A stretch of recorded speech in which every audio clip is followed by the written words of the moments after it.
Good afternoon, everyone. We're here to talk about running a community conference, and it's showtime.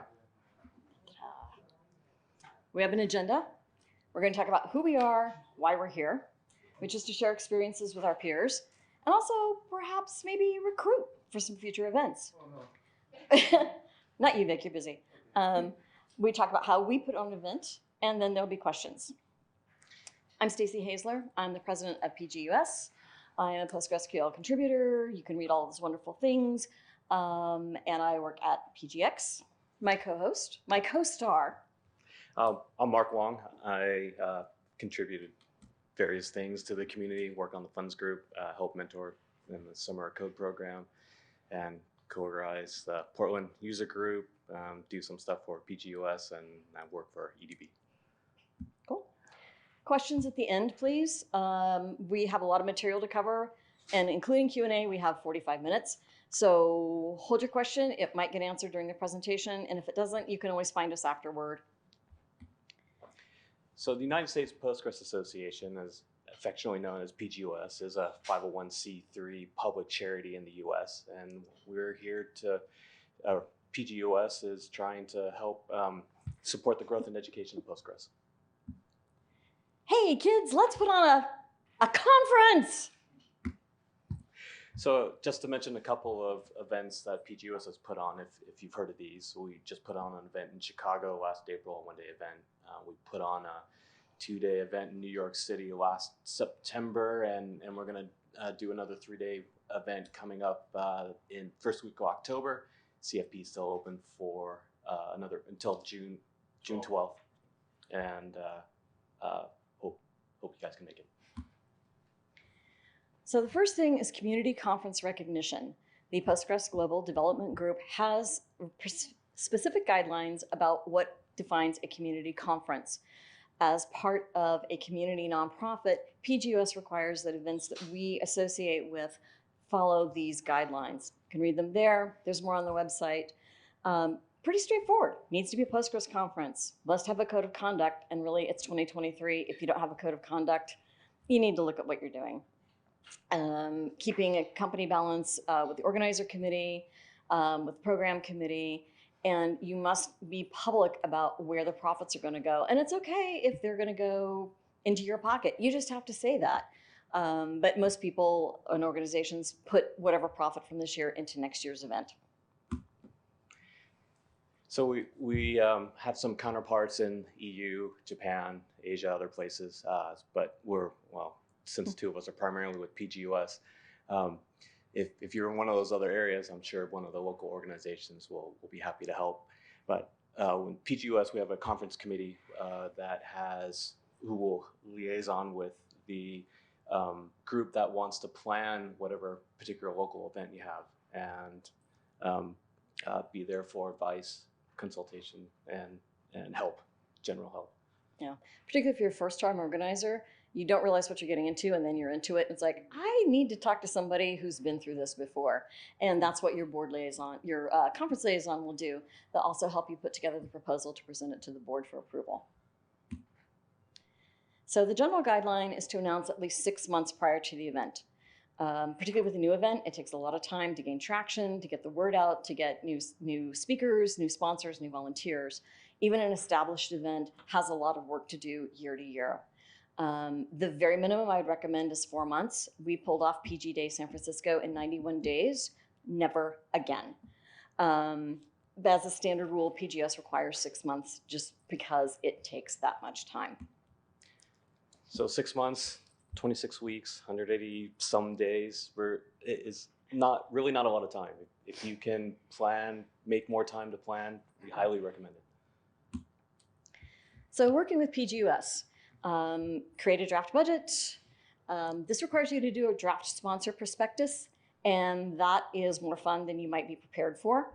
But it does make you think, what are the benefits we can offer our sponsors? What is the benefit to them to being at our event? And this is very important. And we'll talk more about the prospectus later. You send the budget and prospectus to the conference committee, they review it. They may have a call with you to discuss concerns, work out some details, some missing information. So once the conference committee looks over the plan, feels it's viable. It'll make a proposal to the board, and if the board approves, things will start rolling. PGUS will help cover setting up a domain, the conference software, and deal with sponsorship contracts and handle money. That last part's really important because otherwise you're either running everything through your personal bank account and then you have a conversation with the IRS at the end of the year, or you have to set up your own entity. And one of the things that PGUS, PGEU do is handle all the money parts so that you don't have to do that. Yep, my turn. Organizers, who's going to do the work? Who is actually going to make this thing happen? Depending on the size of the conference, you need 3 to 5 primary organizers who oversee the whole thing. You're also going to need volunteers for other roles. I've worked on conferences with as few as total 6 volunteers. I don't recommend it. My perfect setup is I used to run PGCon US, and we had 5 primary organizers and a total volunteer team of 35 people, which was great because each person has just a little bit to do. So nobody is overburdened. And if that one person isn't able to do that small part, you're not left with a huge gap to fill in. So the more people, the merrier, and also the easier. So you have 3 major decisions to make. What city you'd like to have your event, when you want to have it, and in what specific venue to host it. So why this city? When you pick the city, why? Because you live there and it's easy. Great. Is it an attractive destination? Will people want to go there? If not, how do you convince people they want to travel there? You do a conference in San Diego, people are like, yeah, Surf City, we're going. It's like, yeah, we want to do a conference in Omaha, Nebraska. The initial excitement isn't the same. So you have to come up with, why do people want to go there? Aside from the fact that you're presenting amazing content and a great opportunity to network, why do people actually want to go to that specific city? Also points. Does anybody recognize the skyline? Kansas City, Missouri. We've not done a conference there yet. So now with a venue and dates, these can be pretty closely intertwined. If you find a place that you like, it might not be available for the dates that you want. So you're gonna have to make a choice between picking other dates or finding another venue for the dates that you want. It can be hard to make a decision how to choose that. You could flip a coin, sign up as a member of PGUS, we'll send you one. Or if you got some dice ready. Oh. So choosing a date. This is a fraught process, and I will tell you right now, you're never going to find the perfect date. There is always something. No major holidays, government holidays, do not do them. You also have to take in cultural and religious holidays, and that means not just the predominant religion in wherever you're presenting. So there are just certain times of the year where it's like, oh, 3 weeks of this month are all holidays. We're not doing that month, or else we can schedule around them. No one likes Mondays for a one-day event. Nobody.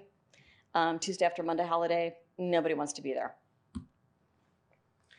So even if the venue is available for the dates that you want, it's worth double checking what else is going on at that same time. There's a massive chiropractor conference. The huge amount of people that could be there could drive up travel costs, hotel fees, and if there could be so many things going on. You just have to try to do your best in finding the right spot for the time that you want to meet all those potential cost conflicts. One other thing, you may do all your research, find the perfect date, find the venue, announce, start selling tickets, start getting sponsors. For example, PGCon Europe 2015 had everything booked, announced, started selling tickets and sponsorships, and then Backstreet Boys announced a 3-day concert stand in the same city on the same dates. Fortunately, the conference was able to reschedule with the hotel and move it a week so that nobody had to deal with 140,000 teenage fans, and the conference went ahead. But hopefully you won't have that kind of thing, but if you do, you can work around it in some way. Oh, right, that's me. What makes a good venue? It's easy to reach. Free parking if you have to drive to get there. If it's not at a hotel, it is very near a hotel. Internet connectivity, it's like, oh yeah, we're having 300 people, we need internet connectivity for 300. No, you need 600 because everybody's got at least 2 devices. The ability to serve lunch to your attendees in the time allotted for lunch. That may seem like an obvious thing, but we've talked to venues where it's like, we have to move 450 people through in an hour and a half. It's like, oh, well, we have a capacity of 150, so lunch will be 3 hours long. That's a no. So other things to keep in mind is the accessibility to getting to the venue. Sorry, that's not the slide I thought it was. Yeah, so other things to keep in mind about the venue is whether you need to worry about gender neutral restrooms, for example, service animals, mother rooms, and well, so also some accessibility getting into the building, wheelchair access, for example. Nice to have close by transit for sightseeing, but shouldn't be a high priority. The venue doesn't have to be a hotel or corporate conference center. For example, universities. There are also a lot of municipal and county level venues. San Francisco hosted PG Open Silicon Valley for a couple of years at the County Convention Center. And it's not particularly transit accessible, but it ticked all the other boxes and it had acres of free parking. And in San Francisco, that's a miracle. So think outside the usual, I gotta go to a hotel, I gotta go to a hotel. What other options might be out there? And some tips that we can give you for finding a location if you aren't familiar with the city that you're trying to run the event. A lot of places will have services that you could use, for example, a convention or visitors bureau, a chamber of commerce, tourist office. Some of the names of these kind of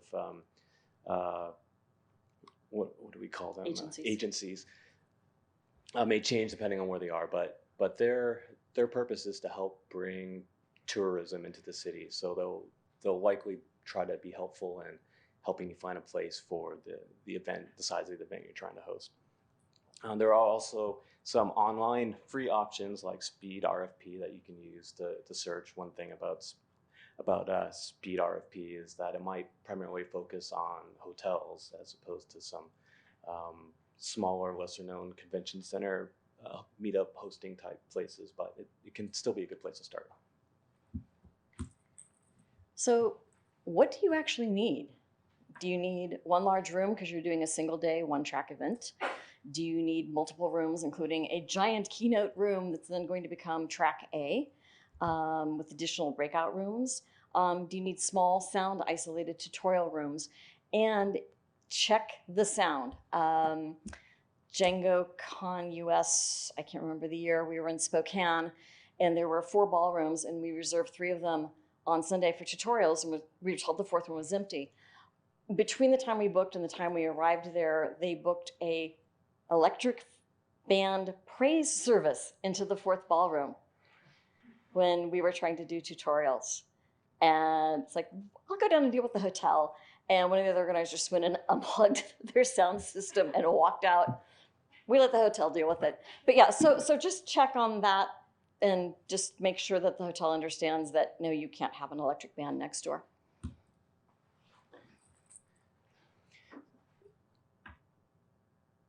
So within the space, it's also important to double check things like accessibility to if there's a stage, making sure speakers can get up there.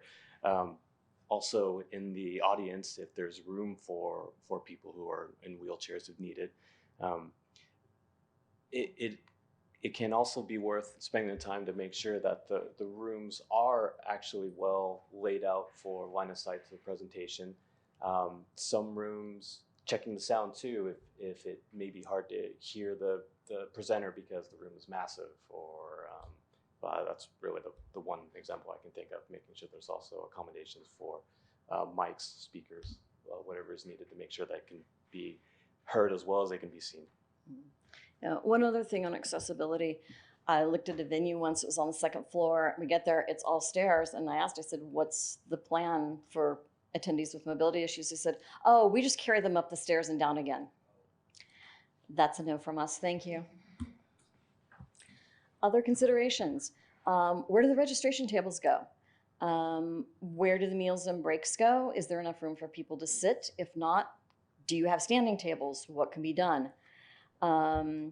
Supplemental beverage stations for day-long beverages, and we'll talk about that.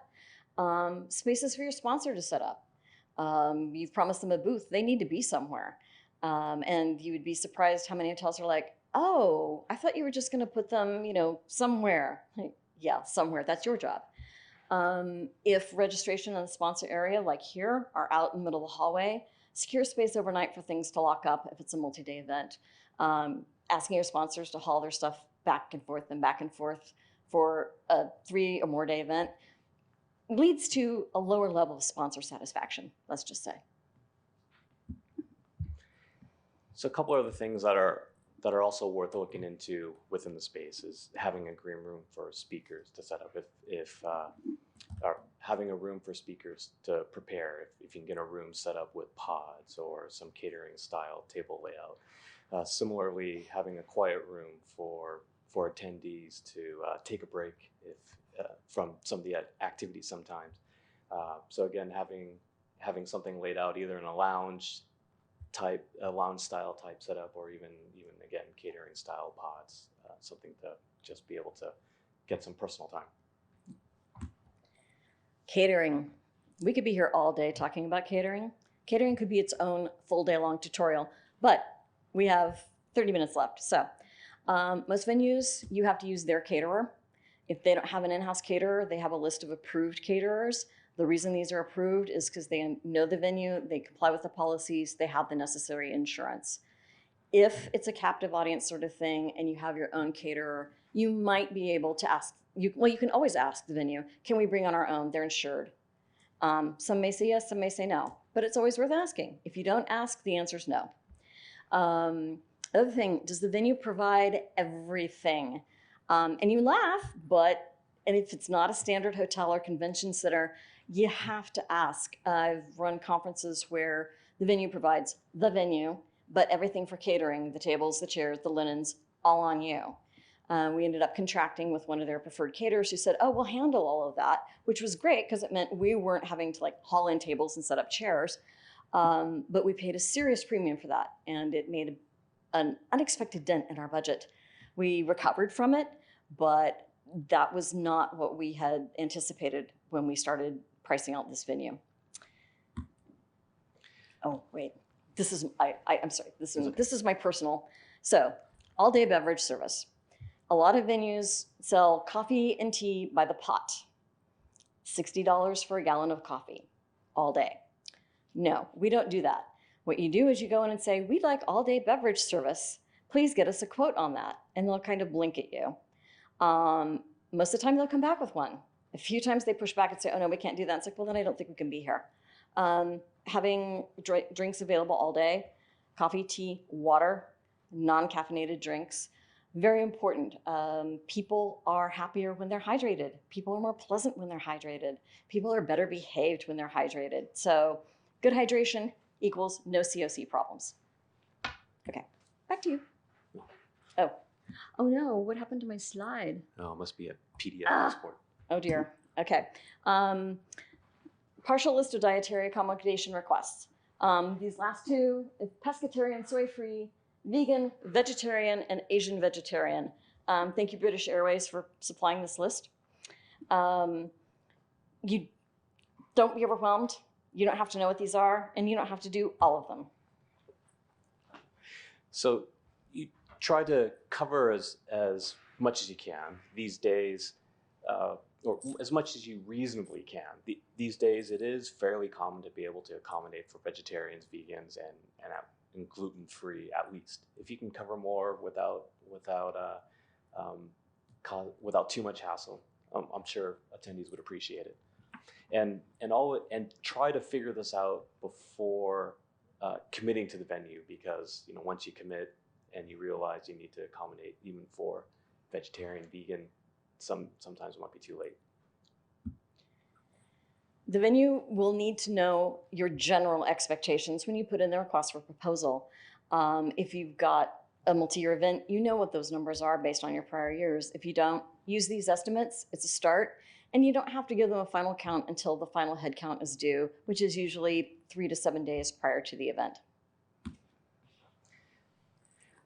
So even if someone offers a vegetarian, vegan menu, do take a close look at the menu, because you want to make sure what they aren't going to do is say, hey, if you're vegetarian, just skip the main course and just load up on the salad. And this includes all across the board, not just lunch. At breakfast, are there gluten-free pastries? Is there non-dairy yogurt? What accommodations can they make? Some places are more flexible than others, but if you've got a reasonable venue, you can work all these things out. Include in the contract that the food will be labeled with ingredients. That's the preferable thing, so people can see if they have specific food allergies. I have an egg allergy, and a lot of things have eggs in them that if it's not labeled, I don't know, and then I find out.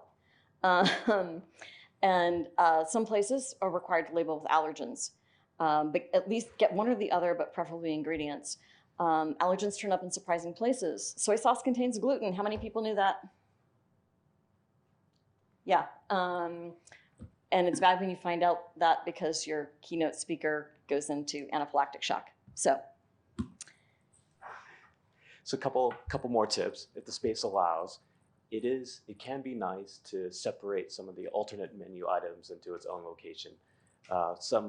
Some of the unfortunate things that can come up is if people don't know that there are certain items that are for people with allergies, for example, and they take all of them without realizing it, then that could be unpleasant for some of those attendees that need them. Otherwise, try to be as creative as you can with ordering the food to prevent those kind of situations. Occasionally you get a special request aside from the standard ones that you're offering. Work it out with the venue. If you've got one person who needs an Asian vegetarian, the hotel can figure it out. The venue can figure it out. The bottom line is no one goes hungry. I've had events where somebody comes up and they're like, I can't eat any of this, and the hotel boggled the special meal. And it's like, you know what? Let's just go down to the hotel restaurant and have lunch together. Or, when Freshie used to be across the street, we could just go to Freshie and get something that met their needs. Or to the special Indian restaurant down the street that can accommodate anything. You might have to be creative. You might have to make things up on the spot, but no one goes hungry. So now with audio and visual stuff, it's very similar can be very similar to figuring out with just like we just said about catering. So if sometimes the venue you're at has their own AV staff, so the situations that can present is you're going to have to pay whatever rate that they're going to charge you if you want it. And when we say AV, it could be anything from the projectors to the sound system, and including things like live captioning, or in addition to that, you may add live captioning, video recording. So if the venue has all these services, you may just be subject to whatever fee they have. Some of these venues may allow you to bring in outside service for a fee. So factoring all of that in, figuring out what fits in your budget or figuring all that out so you know what can fit in your budget is important. And it's also important to remember that if you won't know if you can negotiate unless you try, and hopefully you can make something fit, make the things that you want fit into your budget. You may find that you need to simplify your setup, maybe even forego recording the talks, particularly if it's an in-house AV and they want an extraordinary sum of money to do the AV and record the video and process the video, and oh, you want credits on it too, and and it's like, okay. Having the video to market the event is great, but if it's going to sink your event, it's not worth it. Now, moving on to places to stay, some things to keep in mind is how easy is it to get to from the train station or the airport, whatever, or even driving. It's it's important to keep in mind how close the hotel is to the venue where you're with all the presentations, because how long does it take to walk? Or do you have to keep in mind whether people are going to get rained on, tread through snow? And certainly don't find a hotel to stay at that you need a car to get between the hotel and the venue. Yeah. Did I get it? Yeah. Yeah. Woohoo. Just a thing on it's just a short walk. We were at an event once where the first day lunch, everybody got a token and had to walk 2 blocks to the deli to pick up their lunch. And it was spring and it was pouring rain. Don't do that. For a hotel, you need room nights. Look at it for a block of rooms, starting 2 nights before the event, 2 nights after the event ends. These are called shoulder nights. We'll talk about hotel guarantees later, but basically a certain number of rooms per night that you have to guarantee, or a total number you have to guarantee. If they want a per night guarantee, you may want to make the shoulder nights available rather than included in the block. Look at the numbers, figure out which way to go. The block should include the ability to add more rooms. I have had conferences where we sold out our hotel block in a week and repeatedly had to add rooms, which the hotel was more than happy to do. Some hotels are more flexible on that than the others. But again, if you don't ask, the answer is definitely no. Another thing to keep in mind with getting these hotel blocks is that it's not uncommon for these hotels that will extend your rate only until a month before the event. It's worth putting the effort in to see how close they can extend that, but certainly make sure everyone is aware of when that end date is for the discount. Yeah, I've had events where we got close to the cutoff and we had 350 people registered and fewer than 100 had booked hotel rooms. And so I just sat down and emailed everybody and said, block expires next week, you really got to book. Takes extra effort, but we made our nights and we had happy attendees. Ask for a pricing breakdown for a 1-year contract versus 2. If you have an established event that you know is a success, do not do this for a first-time event. Do not do this for a very new event, because when you sign that 2-year contract, you are guaranteeing them that after this event, you will pay the deposit for the next event. So be very, very confident before you do this. This is a more common thing in the Django and Python communities, where they do this conference in the same city 2 years in a row and then rotate. So another note about negotiating these conference rates, you want to make sure that the rate that they're giving you is noticeably cheaper than what anyone can get off the street. And some of these places that may have resort fees, some people may debate whether they really are a resort and they should be charging you. But at the end of the day, what you want to try to do is make sure all of these fees are rolled up into what this room, what the nightly rate is going to be for expense. What's the right way to put it? Yeah, it's a lot of companies won't approve anything except the room night cost itself. So if the attendee has to pay out of pocket for resort fee or Wi-Fi or whatever, that doesn't make them happy and it doesn't look good on the conference. So roll it all into one. And it's like, okay, it's going to be $15 more, but it includes everything. And that's an easier sell for a lot of people to their employers to fund their travel. And it also is worth trying to negotiate how much of any of these extra services can be rolled into that nightly rate, such as the Wi-Fi, breakfast, parking. Okay. Room night guarantee. Anybody who's dealt with this knows these are the 3 words you never want to hear, but it's part of it. This means you guarantee the hotel that you will book a specific number of rooms. They'll say, okay, we're going to reserve okay, let's make the numbers easy. 200 rooms for you. They want an 80% guarantee. You're going to fill 160 of those room nights. So before you sign that contract, do the math and make sure that's going to work. If you have 300 attendees, you are not selling 300 room nights. Some people are going to Airbnb. Some people have to stay at another hotel because the conference hotel is too expensive or not approved, or they don't have an account with it, or whatever. There's a million reasons. But you need to figure out how many nights are probable, and then of those, how many are feasible. Some hotels will give you a break. It's like, oh, we won't charge you for the venue rental if you meet this number of room nights. And then you have to do the math and figure out, is paying the venue fee more expensive or paying the room night guarantee penalty more expensive? Percentage, they want you to hit 80%. It's like, well, okay, we could do 70%. And they'll say, okay, well, then your rate's going to be higher. And it goes like this. It's negotiable. Everything's negotiable.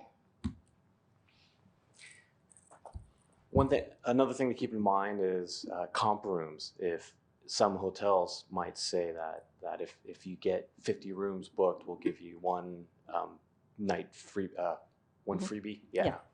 So one freebie. Sometimes you can negotiate your return on freebies, and you can take advantage of this either for keynote speakers, any other special guests, VIPs, maybe for some of the conference staff even. Other things that they might throw in instead of comp nights could be room upgrades, or maybe some freebies of some of the other services that the hotel may have, such as a spa day or something pleasant, anything else pleasant. Yeah. One thing on the comp nights, if there isn't an initial comp nights in the contract they send you, ask. If there is a comp nights, ask for more. I ran one conference where we were expecting 400 attendees, and the hotel ended up giving us 15 free rooms, not nights, but rooms for the whole run. It was like, yes, this is the organizers, this is some of our volunteers, this is our VIP guests, this is our keynote speakers. So ask. The worst they can do is laugh hysterically and say no. Other things, if you're not doing it at a hotel, you may not be able to get a hotel close to the venue. There might not be a suitable one. There might not be one that you want people to stay in. It's like, well, it's close, but it's got bed bugs. Let's not do that. You can talk to the local hotels and say, we can't give you a guarantee, but we'd like to get a special rate for our attendees. Most places will do that because it's selling some rooms is better than others. Better than selling none. If all else fails, list the closest hotels. Say, try your AAA rate or your affiliation rate, whatever.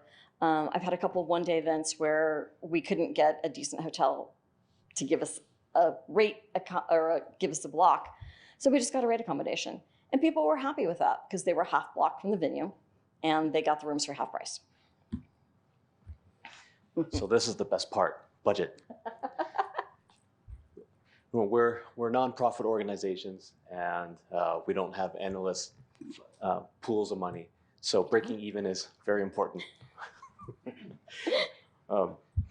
So yeah, and if you can earn some money, that would be great, because that could fund other things that the organization is doing, or go towards the event for next year.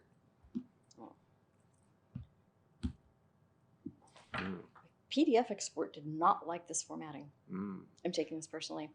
So you have venue, you have catering, you have AV. Those are your three big ones. But you've got all this other stuff. Oh my God, who knew there were so many costs? And this isn't all of them. These were just the ones that fit on the slide. So not all of them will apply to your event, and not all of them are necessary. So when you're putting together your budget, you need to identify what you got to have.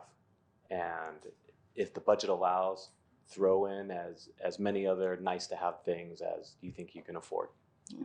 Particularly if you're doing a first time event, you may not be able to do a speaker and staff dinner. You may not be able to do speaker and staff gifts. People understand. You do what you have to. People expect these things are kind of built in, but nobody's feelings are going to be hurt if you don't take them to dinner. Just explain, sorry, we're a new event, maybe next year. Most of the event income for the event will come from sponsorships. Your ticket sales may be as little as 20% of your revenue, depending on your ticket pricing and your overall venue, your overall event costs. And people are like, oh, we're going to sell, we're going to sell out and it's going to be so much money. And it's like, yes, and most of the ticket cost actually just covers your venue, catering, and AV. The rest of it is made up with your sponsorships. So when you're putting together this budget, what we like to see is a range, a best case and a worst case scenario. So just so we can, seeing the range, we feel it's a nicer way to look at it. When you're trying to set your sponsorship levels, you should try to cater towards the companies you think you're going to be able to attract. And what we mean by catering is pricing your sponsorship levels to the amounts that you think that they would be willing and able to pay for. Willing and able are sometimes far apart. I was going to skip that last one. That's, so you need people. You need lots of people to do lots and lots of things. Operations committee, they're busy. PgUS handles all of this stuff if you are one of our associated events.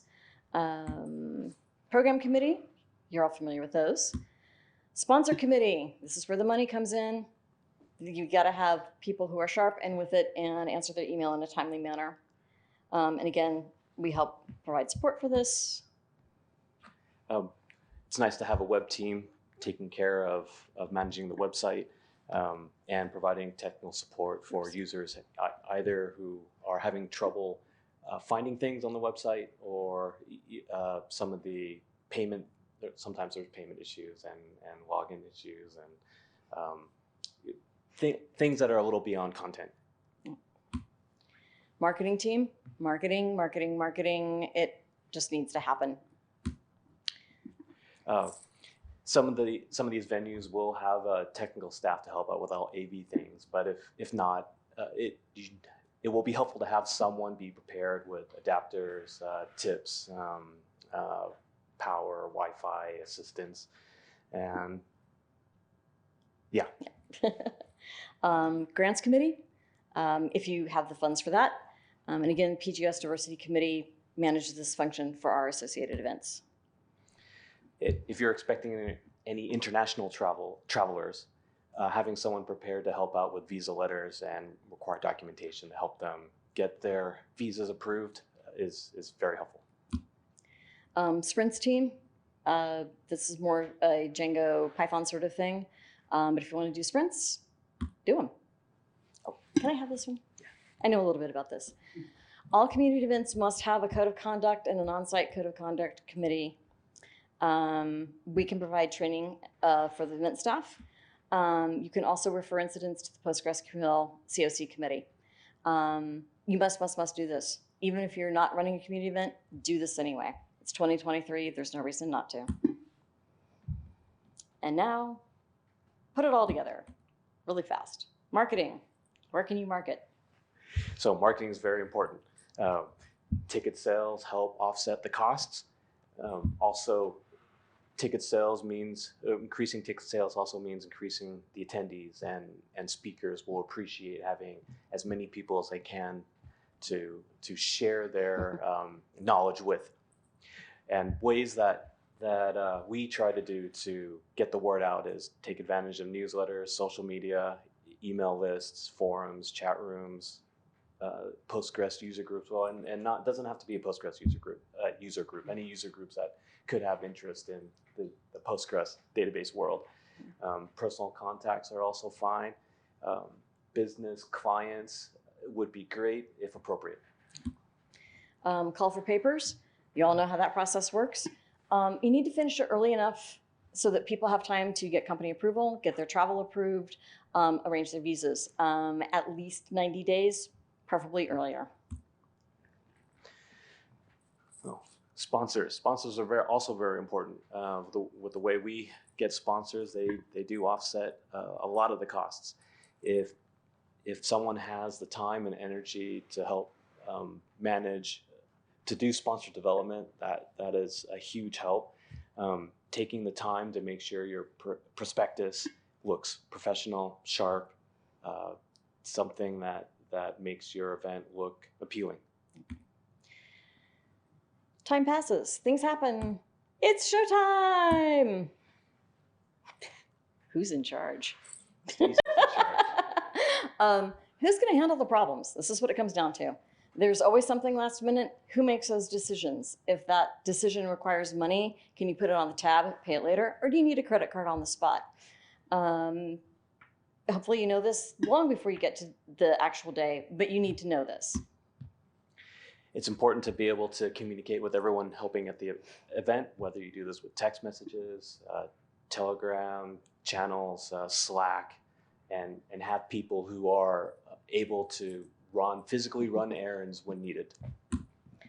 Registration, y'all know how that works, but there's a lot of moving parts to it. When do you open it? Earlier than you think you need to, and if possible, the day prior. Pub reg is great.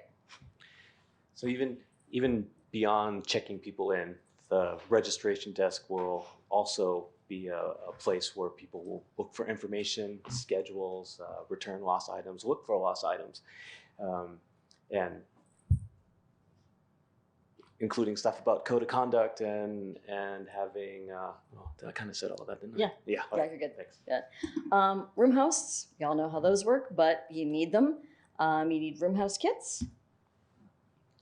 Having someone on site also continuing to manage sponsors, make sure that they have all the information they need, even though you may prepare everything like shipping and hours, when to tear down.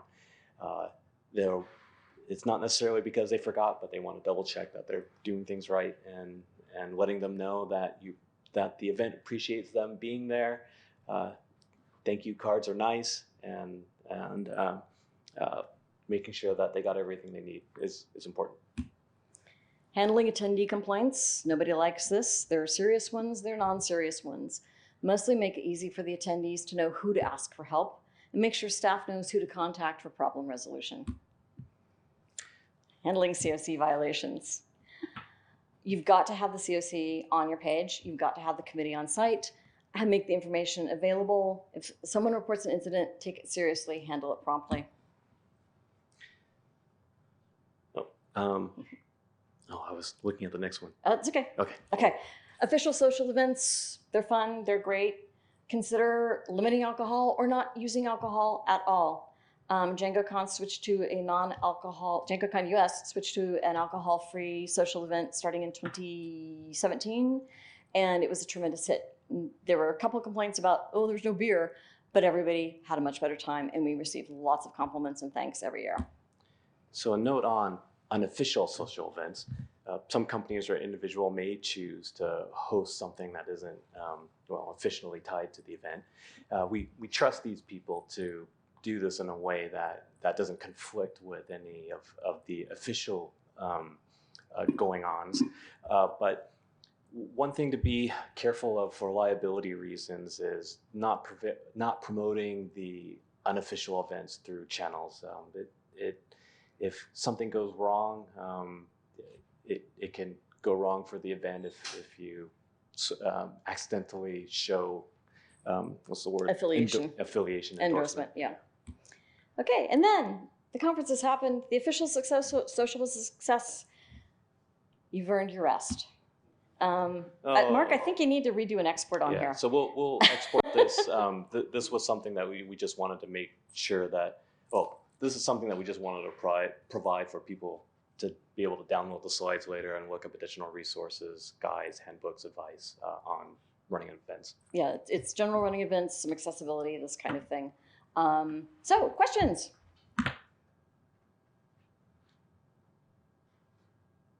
We have stunned you with the quantity of information.